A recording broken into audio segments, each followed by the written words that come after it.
देखा है, दो चल कुंडली गैल्वेनोमीटर यानी धारामापी मीटरों M1 व M2, यानी दो धारामापियां बच्चों, एक है M1 और एक का नाम है M2। ठीक है साहब, जिनके विवरण नीचे दिए गए हैं। क्या क्या दे रखा है? एक तो आपको धारामापी जो, जैसे मान लो ये आपकी पहली धारामापी है, ये जो डिटेल है ना बच्चों, ये आपको दे दी किसकी? जो पहली धारामापी, मान लो ये M1 की डिटेल है, जो धारामापी नंबर 1 है उसकी डिटेल ये है। और ये डिटेल बच्चों जो है ना, ये आपको यहां दे रखी है। ये डिटेल बच्चों आपको दूसरी वाली जो धारामापी है ना उसकी डिटेल है। ये M1 की है और ये बच्चों M2 की डिटेल है। क्या क्या डिटेल है? धारामापी का प्रतिरोध 10 ओम है, धारामापी में की जो कुंडली है उसमें फेरों की संख्या 30 है, धारामापी की कुंडली का क्षेत्रफल है ये, और ये है बच्चों उसके अंदर बनने वाला चुंबकीय क्षेत्र। ठीक उसी प्रकार से दूसरी जो धारामापी है बच्चों, उसका जो डिटेल है वो ये है कि उसका प्रतिरोध 14 ओम है, उसमें फेरों की संख्या 42 है, जो उसकी कुंडली है उसका क्षेत्रफल 1.8 × 10⁻³ मीटर स्क्वायर है, और वहां पर जो चुंबकीय क्षेत्र है वो 0.5 टेस्ला है। अब एक बहुत इंपॉर्टेंट बात ये कह रहा है कि दो मीटरों के लिए स्प्रिंग नियतांक समान है। जो स्प्रिंग नियतांक जिसको अपन सी कहते हैं ना, वो दोनों के लिए सेम है। या तो आप के कह दो या सी कह दो, जो भी है प्रतीक के रूप में है, तो वो आपके लिए क्या है? सेम है। अब ये सवाल क्या पूछ रहा है? तो डिटेल अपने को दे दी इसने। अब देखो ये क्या क्या पूछ रहा है ना। चलते हैं पहले प्रश्न पर। कह रहा है M2 व M1 की धारा सुग्राहिता, और अगला प्रश्न क्या कह रहा है कि M2 व M1 की वोल्टता सुग्राहिताओं का अनुपात निकालना है। तो हमें बच्चों यहां पर M2 व M1 की धारा सुग्राहिताओं को क्या निकालना है? का अनुपात निकालना है। चलिए भाई, अनुपात क्या होगा? तो हमें बच्चों रेशियो निकालना है। ठीक है, तो M2 व M1, ध्यान रखना M1 व M2 नहीं पूछ रहा है, M2 व M1 पूछ रहा है। पहले M2 बट्टा में M1 पूछ रहा है ना, तो यानी कुल मिलाकर बच्चों हमें M2 और M1, तो इनकी धारा सुग्राहिता का अनुपात निकालना है। तो सबसे पहले अपन बात करते हैं, सबसे पहले अपने को यानी क्या निकालना है? M2 की धारा सुग्राहिता, M2 की धारा सुग्राहिता बटा M1 की धारा सुग्राहिता, ये निकालना बच्चों। रेशियो निकालना मतलब धारा सुग्राहिता। ठीक है, अब आप लोगों को पता होना चाहिए कि धारा सुग्राहिता SI, धारा सुग्राहिता का फॉर्मूला होता है NAB/C। या तो C बोल दो या आप इसको K बोल दो, यानी ये वो स्प्रिंग नियतांक होता है NAB/K। बोलो ये धारा सुग्राहिता का फॉर्मूला है कि नहीं है? हाँ सर, धारा सुग्राहिता का फॉर्मूला ये होता है NAB/, कई बुक्स में C लिखा होता है, कई में कि ये वो है स्प्रिंग नियतांक। बोलो क्लियर? हाँ सर। तो अपन बात करते हैं सबसे पहले M2 के लिए धारा सुग्राहिता क्या होगी वो लिखेंगे, और M1 की धारा सुग्राहिता क्या वो लिखेंगे। तो सबसे पहले M2 का ऊपर लिखना भाई, ध्यान रखना। तो यानी हमें धारा सुग्राहिता लिखनी है बच्चों SI, किसकी? M2 की, बटा हमें बच्चों धारा सुग्राहिता लिखनी है किसकी? M1 की। हाँ सर, चलो भैया लिखो।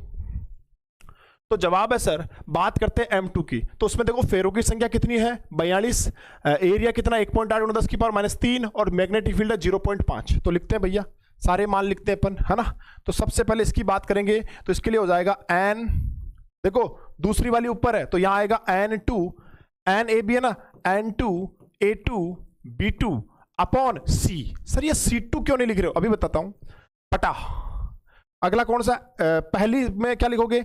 N1 A1B1/C। अरे समझ रहे हो क्या?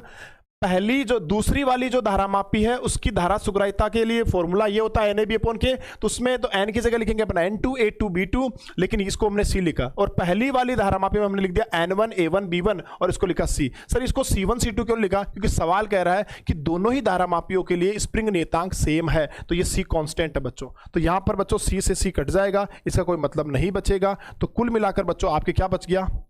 N2 A2B2 upon N1 A1B1।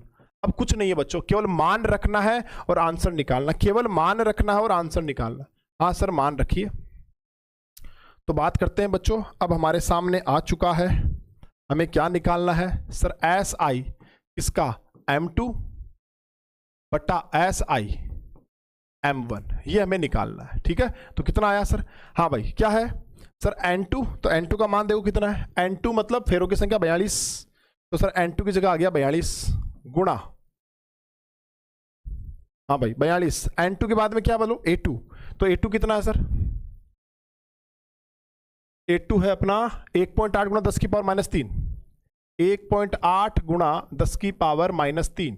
चलो भाई आगे देखो, और B2 कितना 0.5, B2 कितना 0.5, ओके बटा, है ना 0.5 हो गया। अब बचाओ M1 के लिए लिखेंगे, तो N1 का मान, A1 का मान और B1 का मान। सर N1 का मान है 30, N1 का मान हो गया 30 गुणा A1 है 3.6 गुणा 10 की पावर -3, और बच्चों B1 है 0.25 टेस्ला। ये लो साहब, काटा पीटी कर लो, आंसर आपके सामने होगा। तो धारा सुग्राहिताओं का अनुपात बच्चों काटा पीटी करने के बाद आपके सामने होगा। सर देखो बात ऐसी, 1.8 और ये 36 है सर, ये 2 बार कट जाएंगे, ये इससे ये कट गया सर, और ये इससे सर 2 बार कट गया, है ना, और ये 2 से 2 कट गया। कुल मिलाकर बच्चों आपके क्या बचा सर, 42/30 बचा। हाँ सर 42 और 30, 3 से कट जाएंगे, 14/10 यानी 7/5, यानी 5 का भाग 1 बार गया बच्चों। वैसे रेशियो तो आ गया 7:5, लेकिन प्रॉपर आप पूरा निकालोगे तो 5 का भाग 7 में 1 बार गया, 1.4। ये बच्चों दोनों की धारा सुग्राहिताओं का अनुपात आ चुका है। ये है बच्चों M2 और ये है अपनी M1।